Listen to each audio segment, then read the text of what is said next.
Brought to you by Vega, prepared by Sensodyne and Women. We are Zubaki.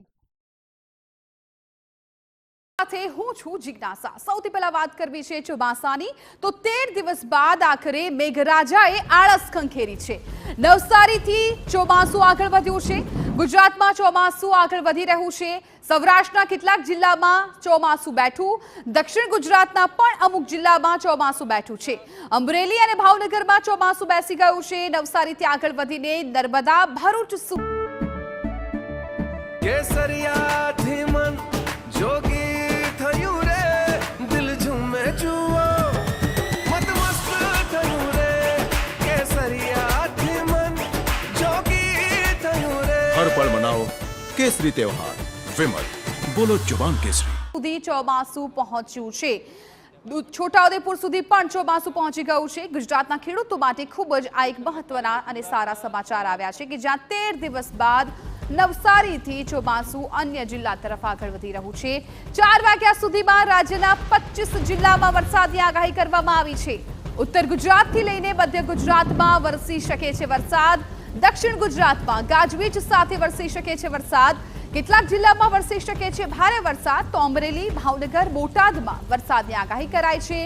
ઉત્તર ગુજરાતના તમામ જિલ્લામાં વરસાદની પણ આગાહી કરવામાં આવી છે।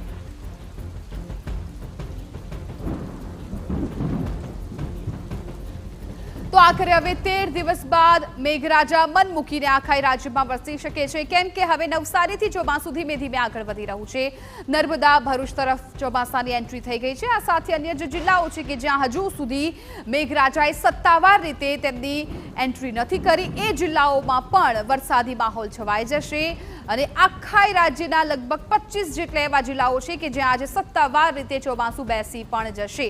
ગુજરાતમાં હવે ચોમાસું ધીમે ધીમે આગળ વધી રહ્યું છે અને આજે પણ અમુક એવા જિલ્લાઓ છે કે જ્યાં વરસાદની હવામાન વિભાગે આગાહી કરી છે। અમરેલી, ભાવનગર, બોટાદ, સૌરાષ્ટ્ર પંથક ખાસ કરીને ત્યાં પણ વરસાદની આગાહી છે। સાથે સાથે ઉત્તર ગુજરાતના તમામ જિલ્લાઓ કે જ્યાં પણ વરસાદની આગાહી છે અને આજે સાંજે 4 વાગ્યા સુધીમાં રાજ્યના 25 એવા જિલ્લાઓ છે કે જ્યાં હવામાન વિભાગે વરસાદની આગાહી કરી છે। ઉત્તર ગુજરાતથી લઈને મધ્ય ગુજરાત અને દક્ષિણથી લઈને સૌરાષ્ટ્ર સુધી ગાજવીજ સાથે વરસાદ વરસે તેવી શક્યતા છે। આ વખતે ચોમાસું છે એ થોડું વહેલું બેસી ગયું છે, પરંતુ નવસારીથી ચોમાસું આગળ વધવામાં થોડી વાર લાગી હતી। અમારા સંવાદદાતા અમારી સાથે જોડાઈ ગયા છે રાહુલ, વધુ વિગતો આપી રહ્યા છે। રાહુલ, આજે હવે ચોમાસું છે સત્તાવાર રીતે અન્ય જિલ્લાઓમાં પણ પ્રવેશી જશે અને ઘણા દિવસો બાદ નવસારીથી ચોમાસું આગળ વધ્યું છે। જિજ્ઞાસા, ખેડૂતો માટે ખૂબ જ સારા સમાચાર લગભગ 13 દિવસ બાદ આવ્યા છે। ખેડૂતો ખૂબ આતુરતાથી વાવણી લાયક વરસાદની રાહ જોઈ રહ્યા હતા। હવે આવનારા દિવસોમાં ચોમાસું ફરી આગળ વધશે। હવે 25 તારીખ સુધીમાં જો ચોમાસાની વાત કરીએ તો 25 જૂન સુધીમાં ચોમાસું અમદાવાદ સહિતના સૌરાષ્ટ્રના ઘણા જિલ્લાઓને આવરી શકે છે। હવે આગામી 5 થી 7 દિવસ ધોધમાર વરસાદ ઘણા વિસ્તારોમાં જોવા મળી શકે છે। હાલ પણ ચિંતાની વાત એ છે કે ગુજરાતના એવા 70 તાલુકા જે છે એ વરસાદથી બિલકુલ વંચિત છે, જેઓને વરસાદ હવે આવનારા 2 થી 4 દિવસમાં મળી શકે છે। બિલકુલ રાહુલ, આભાર સમગ્ર માહિતી બદલ। તો અત્યારે હવે જે રીતે અમારા સંવાદદાતાએ પણ વિગતો આપી છે કે ખેડૂતો માટે ખાસ ખુશીના સમાચાર છે, કેમ કે હવે સત્તાવાર રીતે જે જિલ્લાઓમાં વરસાદ નથી પડ્યો, ચોમાસાની એન્ટ્રી નથી થઈ, ત્યાં વરસાદી માહોલ છે એ છવાઈ જશે। સાંજે 4 વાગ્યા સુધીમાં લગભગ 25 જેવા એટલા જિલ્લાઓ છે કે જ્યાં વરસાદી માહોલ છે એ છવાશે અને સત્તાવાર રીતે ચોમાસાની ત્યાં એન્ટ્રી થઈ જશે।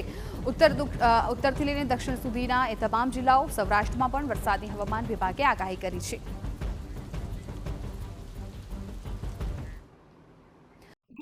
By Vega, prepared by Sensodyne and Women. We are Zubaki.